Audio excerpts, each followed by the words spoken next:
Okay, so for this week's demo lab, you're going to be getting SPSS installed if you're using it on a home computer or laptop. Your other option is to just use SIUE computer labs, but if you do have a computer or a laptop, it would be best to also have it on there. And then to open up the data set you're going to be using through your labs in SPSS and just take a screenshot of that data set. And this is going to set you up for success for future weeks by having you ready to go with SPSS. So the first thing to do is to get SPSS installed. If you go to this website, you'll see that it has all the instructions for what to do, and even afterwards, you have what to click through, like how to apply the license code, yada, yada. The first thing you need to do is complete this form.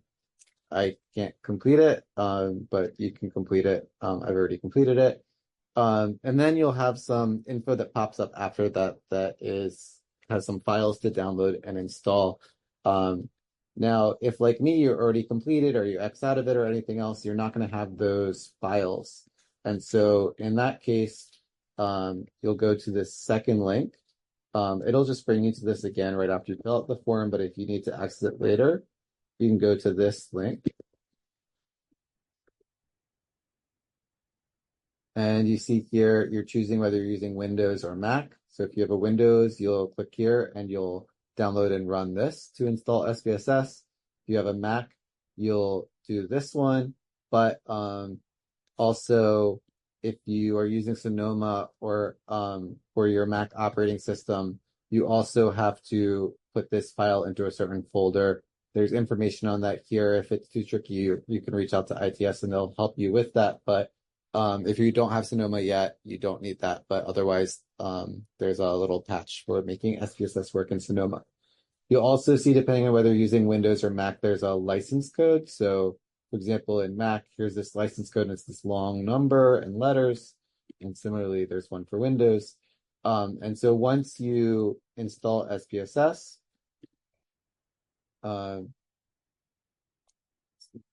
you're going to go File, Manage License, right? We're following the instructions, clicking this button. You're going to enter that code and click Next. And so once you do that, SPSS should be working. Okay, so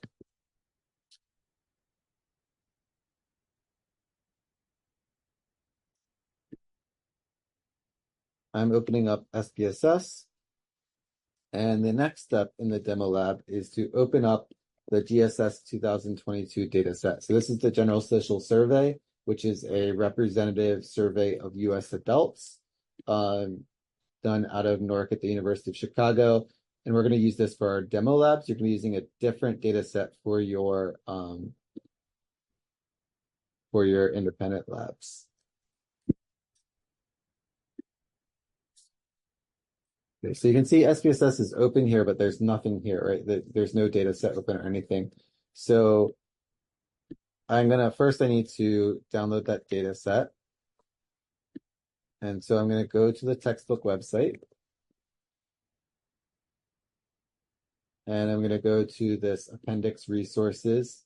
And here's the two data sets. So this is the one you're going to use for your independent lab. But this time, GSS 2022, I'm just going to download the data set in future.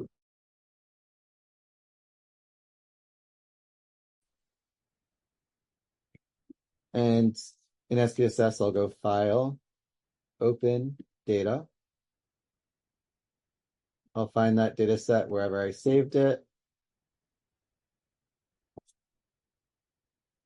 And here's my data set.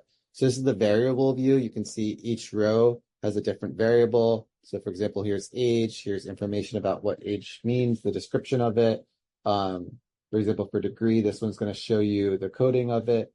And then we also have data view where each row is a different case, so a different respondent and their answer. So like this respondent, this is their age, this was their class. Again, once we're looking at the code book, we'll know what these numbers actually mean, but we have data for each case and the variables are in columns. So your last job, once you have this data set open, is to take a screenshot of it. So in Windows, you could do Windows Shift S, and then you can paste your screenshot here, or you can open the snip tool, the snipping tool or snip and sketch, and you can click to take a screenshot and then click where you want to save it and then insert it here. On a Mac, you can also go to the Finder here and click screenshot, and it'll open this thing that has a menu and stuff. But what I do is I just do Command Shift 4. So if I hold, and you can do this, I said, either variable view or data view. I don't care which. But if you hold Command and then Shift, and then I click 4 and release them, you can see I have this, and I can choose kind of just a portion of it. So I just want this data set. I mean, this is fine. I'll just do this whole half. And so when I let go, it's going to create the screenshot. Now it'll automatically go to my desktop. However, if I don't want to have it go there and then, insert the picture or drag the picture from the desktop, when I first click this, you'll see there's a free preview. Actually, it's on my other monitor, but there's this little thing right this that pops up in the bottom right. And if I click on that before it goes away, I can actually just drag that over and paste it.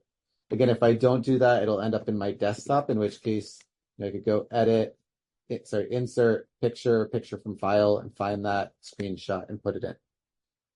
So I put my screenshot in, and I'm going to click save, and then I would go to Blackboard and submit and attach this as a file. And that's all for the lab for week 1. So again, you're going to do the same thing for your independent lab. You're just going to use, instead of the GSS one, you're going to use the Ames 2020 post-election data set. And that's this week's lab.